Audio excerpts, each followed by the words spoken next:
Congresswoman Jasmine Crockett of Dallas, thank you so much. Absolutely, it's good to see you. Please welcome Texas Representative Jasmine Crockett.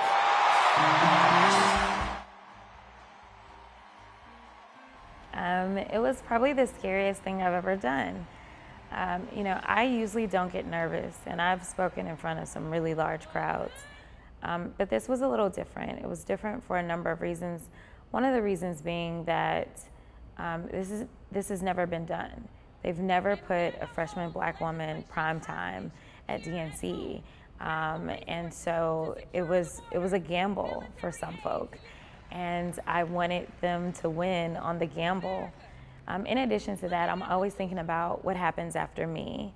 And I didn't want to foreclose on other opportunities for young, kind of new voices to be heard on the stage. So it was pretty intimidating. And then the final thing that was a bit intimidating is that I don't do teleprompters. So having to speak from a teleprompter was a little different, but I was very happy to have it done. And so this, as you know, the polls are very tight right now. They've grown tighter. Yeah. And so I'm wondering, what do you think is going to be the key that's going to make the difference between, the winner and the loser? So interestingly enough, one of the conversations that's come up is how deep the bench is for the Democrats as it relates to surrogates. For the most part, MAGA is the party of Trump, and they only really get excited about Trump.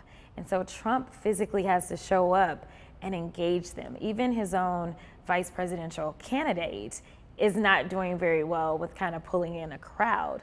But when it comes to the Democrats, they can deploy a bunch of us. I have been traveling the country. I was traveling the country so much for President Biden, and now I'm traveling the country for Vice President Kamala Harris. And we can talk to people, so it doesn't always have to be the principals. I think that that's going to be very helpful. That means that we can actually stretch ourselves a lot further. I think also it will be really good for a debate to happen, if it does happen, to kind of highlight, number one, that she really does have a full grasp on the issues. And I think the natural prosecutor in her is going to call out Trump when he fails to answer questions about what he's going to do for the middle class, how he's going to help the economy, how he's going to help with food prices, how he's going to help with housing. I think she is going to say, Mr. Trump, that wasn't the question. Maybe you didn't understand.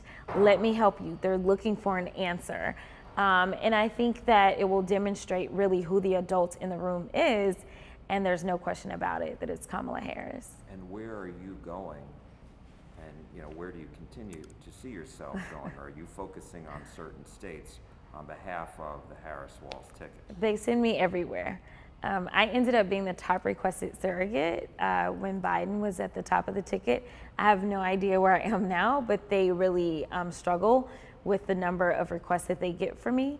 So the day after the convention, they sent me to Michigan. So I campaigned in about 4 different cities in Michigan. I've been to Philly probably about 5 or 6 times. The elected officials there keep kidding with me and asking me when I'm going to get a place there. I have to do 3 cities in one day next month in North Carolina, which North Carolina had been asking for me for a while. I have been to Phoenix. In fact, the last city that I went to was on that Friday with the second gentleman, right before the president announced that he was going to actually withdraw his candidacy. So I'd been to Phoenix a couple of times. They've tried to get me to Nevada a number of times. And so I'm actually going to LA this weekend, and that is on the fundraising side of things for them. And then most likely I'll end up campaigning in Nevada. I know that they want me in Wisconsin.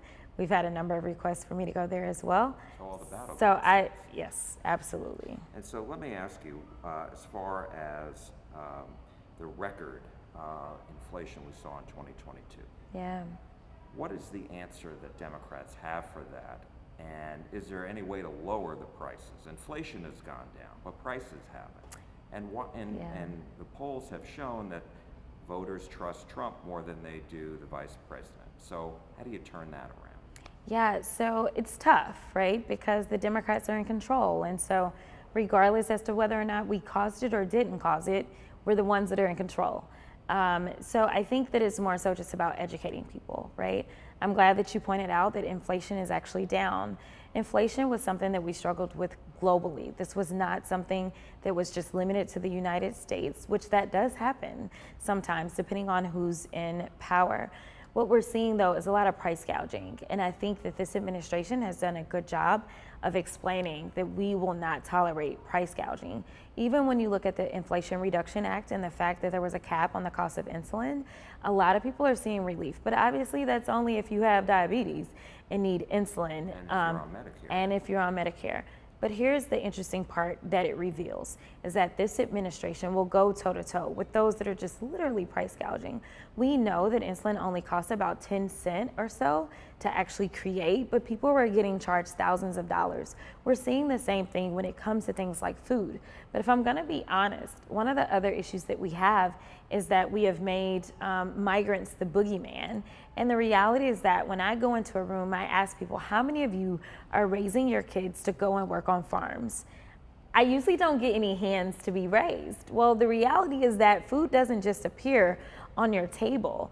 It's a matter of somebody has to actually go and work the farm. And so since we have been demonizing migrants and acting as if all of them are criminals and all of them are coming to hurt us, instead of actually trying to shore up our immigration system so that those people that want to come over, they actually come over and they work the farms. And honestly, when I talk to farmers, they tell us, listen, we are in a crisis. Like, we need to hire more people. Same thing with housing. We know a lot of times our migrant community comes in and they help out when it comes to building our homes. Well, the reality is that if you have less people that are coming in to do those jobs, then the cost of the labor that you do have goes up. And so we really need to be smart about how we're communicating that immigration actually helps us. We are a country of immigrants, and I tell people all the time, if you don't believe me, just go look at Japan.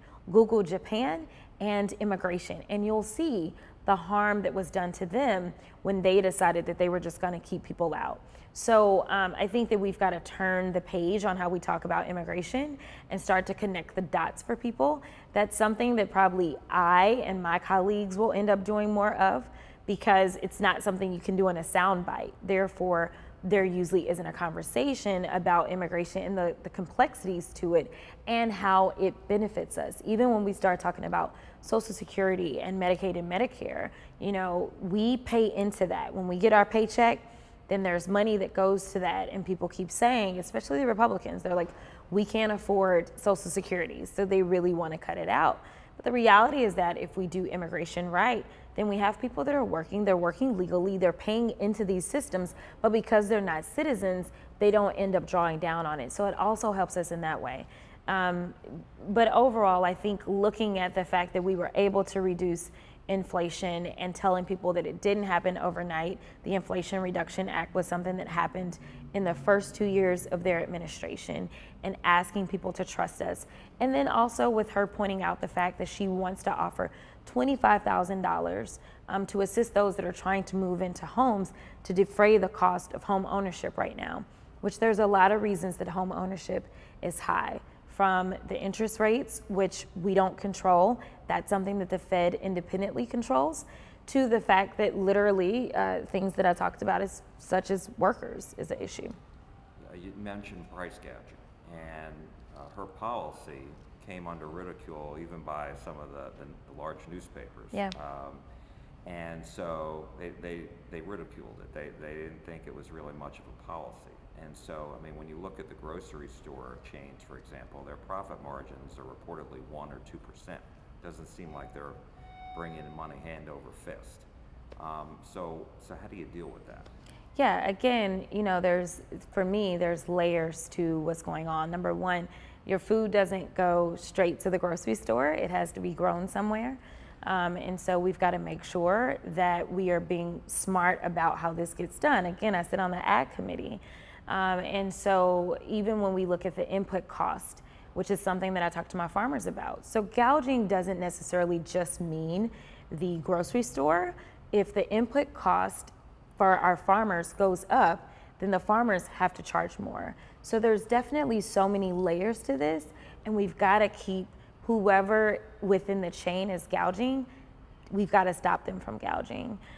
So that's one of the things. And we have some levers that can be pulled, because when we look at federal programs, right, such as SNAP, then we can say we will only pay X amount of dollars for this or that. That does the same thing that we've seen happen with insulin, right? Because again, it's only a select group, but because it's a large enough group, we were able to negotiate that cost. Well, guess what? You start to set the cost for the market, because what we saw is insulin prices, even in private industry, they fell because they wanted to be competitive. Let me ask you about, you mentioned border security, immigration, et cetera. Again, the polls show that people trust Trump more than they do the vice president when it comes to border security and the record numbers of people crossing the border during the Biden-Harris administration.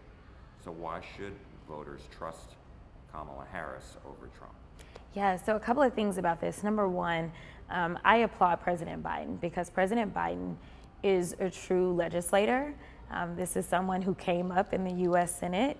With that being said, he believes in actually putting forth actual policy, actual laws. And so he worked in a bipartisan way to make sure that he could get a bipartisan bill. I can't say that I was in love with all parts of the bill, if I'm being perfectly honest, but nevertheless, he worked in a bipartisan way. It was a very conservative bill, and he was willing to sign it into law. It was Trump that killed it. Now, here's the deal. The president then, once Trump killed it, which it took a long time to negotiate this bill in a bipartisan way and to get it to a place in which it could pass both chambers. Once Trump killed it, he decided to use some of his executive power. The thing with executive power is that it's not law, right? Like, this isn't something that is going to last and be permanent throughout the years. This is what he's used his pen for in a moment. And he definitely prefers to get things done by passing laws than just doing things with an executive order. But the reality is that the numbers are lower than with the border crossing numbers are lower now than they were when Trump left office. So he has been effective in what he did. But more importantly, what people need to understand about Kamala Harris is that as Attorney General and as a prosecutor on the district attorney level, this is someone who understands cartels. She understands the bad guys. She's prosecuted the bad guys. She knows how they work. And so with her understanding the inner workings, I think that she will be uniquely qualified to handle border security, because people conflate the two, right? We're having a migrant crisis, yes, but what is the crisis? We've got a couple of things that are going on. We've got folk that are in destabilized communities back home. For instance, we know that we saw the Haitians that tried to cross. That was towards the beginning of the Biden-Harris administration. Well, what happened in Haiti? There was a destabilization of their government. There was an execution of their president by gangs, right? And so there were people that were fleeing, not because they were trying to hurt us in the United States, but because they literally did not know if they could survive. And I think in recent times, we've seen some of the images where it's been covered about what's happened in Haiti. The reality is that America has to do its part. Some people may disagree with it, but we are Big Brother. And one of the things that we do is we make investments into other countries, and our dollars go a long way. We make investments so that we can hopefully stabilize some of those younger democracies, number one, which allows them to build out their middle class. We do smart trade deals, which means that they've got money coming in, but that also keeps us from being overrun. So that's part of immigration and part of the migrant crisis. And then you have the gangs. You have the cartels, and what they're doing is they are trying to overload us so that they can sneak all of their bad things in, whether it's drugs or whether it's, usually the guns are actually coming from us, to be perfectly honest. We actually, because we do too much on guns. So we actually send more guns out than they actually send in. But definitely the drugs, they end up coming across. Well, when you overload the border, and I found this out on the oversight committee where I sit, is that they spread misinformation and disinformation so that people will start to flood our borders. But understanding how they act, we know, or I believe that Kamala Harris is best prepared to know, this is what the bad guys will do. And these are the people that are simply seeking refuge. And the migrant crisis is a combination of the two. Border security doesn't necessarily coincide with people that are seeking refuge and trying to seek a better life. Border security deals with the bad guys. That's going to be our cartels. I hear what you're saying as far as you know, the variety of factors at work here, but the Republicans point out that this has been going on. This started back in 2021 as soon as President Biden and Vice President Harris entered office, and the numbers exploded, and it only took until this year for President Biden to put in this executive order for the numbers to go down. Why did it take so long? Again, I think that it took so long because he is a real lawmaker. This is somebody that wanted something set in stone so that we can have something that we can rely upon, something that we know is going to work not just for the time that he is there, but for the long haul. And it's the difference in using a Band-Aid versus using an actual stitch. He wanted to stitch things up, and in essence, he had to do a Band-Aid, and the Band-Aid is stopping the bleeding, but it ain't gonna fix it. I mean, you really need to be stitched up. And so, you know, another thing that will be, that is left out of the conversation is COVID and where we were with COVID, right? Because COVID came in 2020. I want to say it was March of 2020 when really we kind of finally acknowledged that COVID was happening. And so it was on Trump's way out. Well, also the fact that the United States finally had an administration that was leading the way in making sure that people could live, that was another thing that exacerbated the numbers that people kind of leave out in 2021, because we were the ones that ended up with the best and first vaccines that we could actually get out. Not every country was doing that. And again, the United States is usually the one that leads on this. In fact, as I've traveled recently, I was in Africa, and one of the things that we discussed was how much the United States helped in making sure that the COVID vaccine got out over there. So that's another thing that people aren't really talking about. And as people talk about how businesses were shuttering here, everything that happened in the United States happened in the rest of the world. The difference is it wasn't as bad in the United States, and people literally thought it was the end of the world in the United States. It was even worse in other countries. So again, we tend to be the land of opportunity. And so it is where people were seeking really to hopefully save their lives. That's usually what is happening. The last part that I'll add is recently, I want to say just this week, there are conversations about potential strained relationship with Mexico. And so it is important that people understand that we've got to keep all these relationships as in check as possible. And so with a change in the way that Mexico is kind of going about their courts and concerns about what that may do for their democracy, people have to understand that immigration is a combination of so many things. It's democratic principles, it's economics, and it's also security.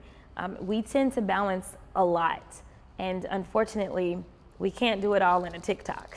And so with us not being able to communicate in that way, one of the things that our office does is we're very aggressive about communicating, and I'm trying to come up with more creative ways to start taking some of these very complex issues and making them more soundbite-like so that people can take in just 30-second, a minute kind of sound bites and start to better fully understand kind of what's going on. Let me ask you about reproductive freedom. Obviously, reproductive rights, abortion rights is a big issue for Democrats. And I'm wondering, why do you think it's going to be different this year as opposed to 2022, which was the same year that Roe v. Wade was overturned, at least in Texas? Yeah, so I will say that reproductive access is a big issue for all people, sure, not just Democrats, because when we look at the numbers, it's over 70% of the country believes that there should be some sort of abortion access. The numbers start to break off about when and how and whatever, but it is over 70%. And we've seen in states like, I went to Ohio when they had abortion on the ballot to help campaign on that issue. It passed in Ohio, a state that most people aren't talking about as being a battleground. Republicans supported it. It passed in Kansas, yet another state that is not considered to be blue. So I think that the reason that Republicans decided to change their platform after 40 years, which for 40 years in their platform, it said that they would seek a national abortion ban, is because they realize they are not on the right side of history. So I think in 2022, we actually saw great gains. We were supposed to have this red wave, and we were supposed to just get beat out of the House. It didn't happen that way. And we're talking about in a year where we went through redistricting. And with the new lines, we ended up with some very creative gerrymandering in a number of southern states. And we still ended up with the Republicans only having maybe a 5 or 6 seat majority when we walked in. I think that we will take the House.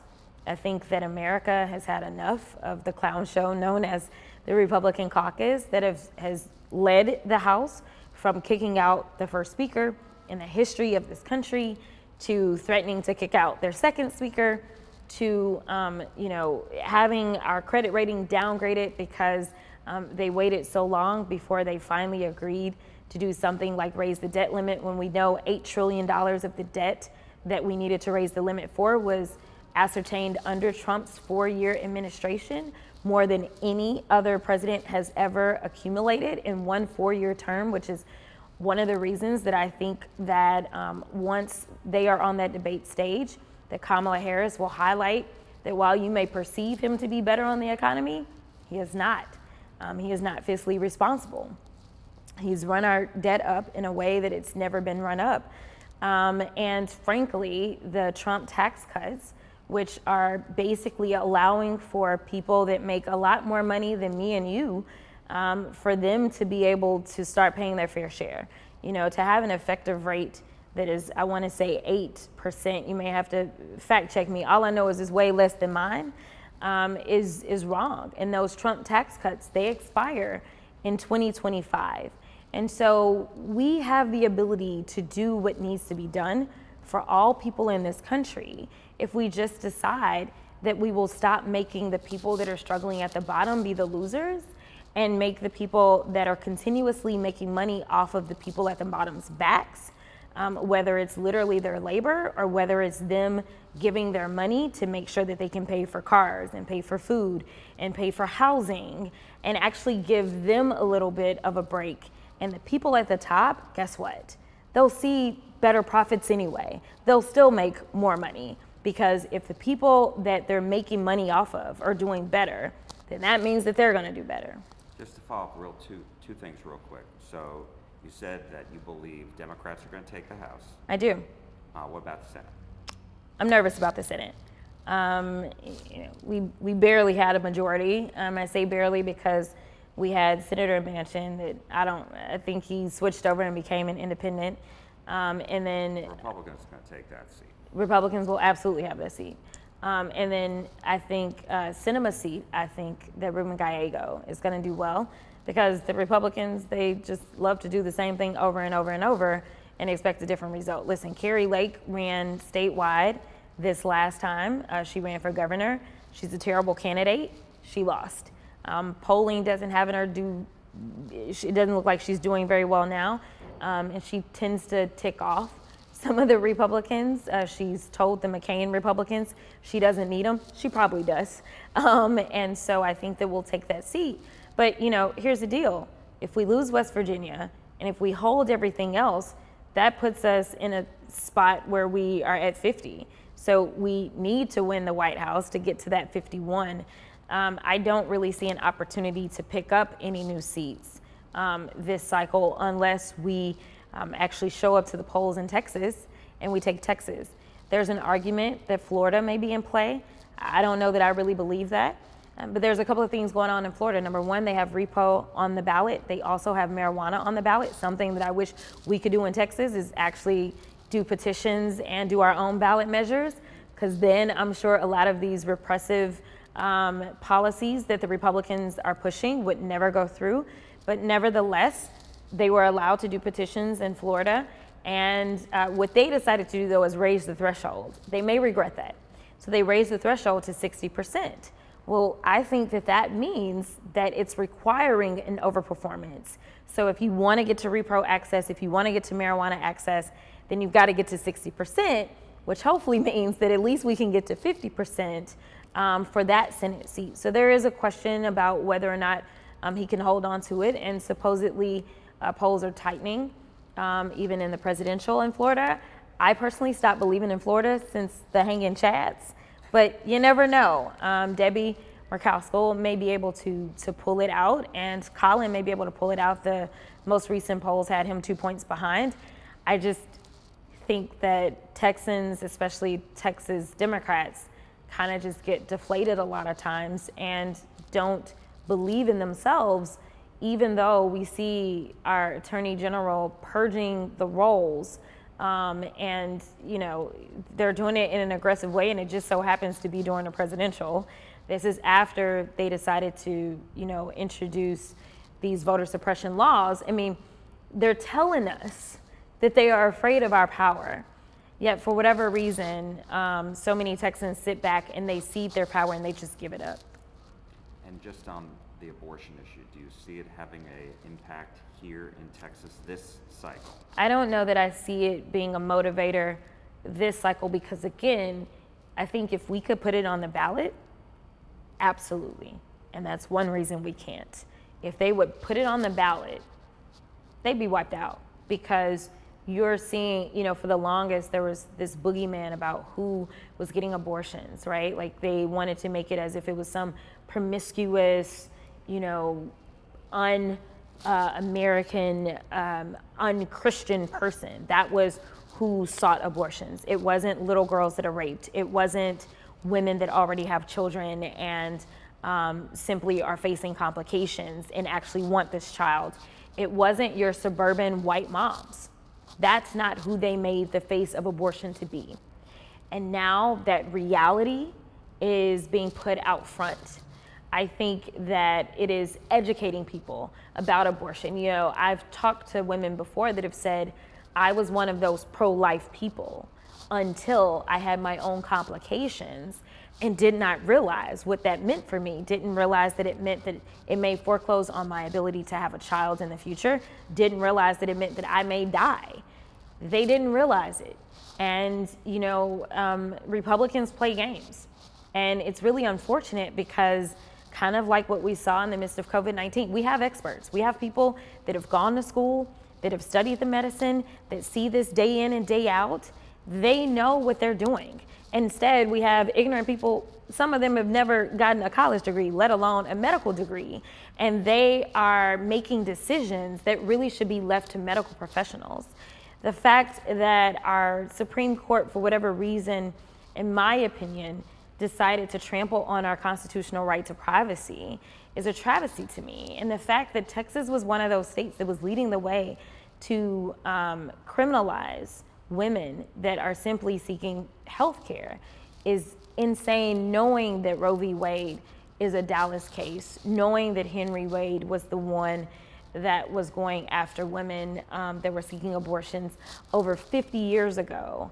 And somehow a Supreme Court over 50 years ago was more intuitive and more enlightened than this court. This court is an example of where the Republicans want to take us. They want to take us back to a pre-Roe world. And that's what they've done so far.